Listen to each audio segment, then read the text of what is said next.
നമ്മുടെ ലംബോർഗിനി അവരുടെ പുതിയ സൂപ്പർ സ്പോർട്സ് കാർ ടെമററി ലോഞ്ച് ചെയ്തിട്ടുണ്ട്.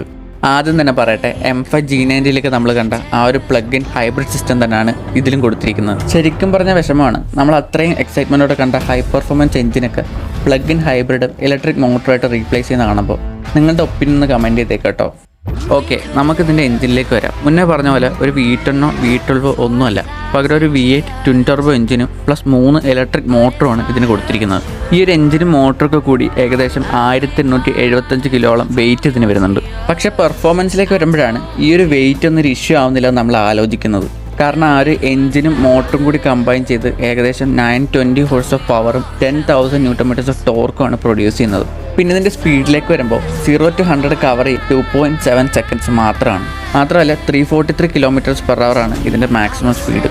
അതുപോലെ തന്നെ ഹുറക്കനിലൊക്കെ നമ്മൾ കണ്ട ആ ഒരു സെൻട്രോ സ്റ്റൈൽ ഡിസൈൻ തന്നെയാണ് ഇതിലും തന്നിരിക്കുന്നത്. പിന്നെ ഇതിന് അലഗരിറ്റ എന്ന് പറയുന്ന ഒരു ലൈറ്റ് വെയ്റ്റ് പാക്കേജും വരുന്നുണ്ട്. കാർബൺ റിംസൊക്കെ ആയിട്ട് ഏകദേശം 25 കിലോളം വെയിറ്റ് റിഡക്ഷനാണ് ഈ ഒരു പാക്കേജിൽ വരുന്നത്.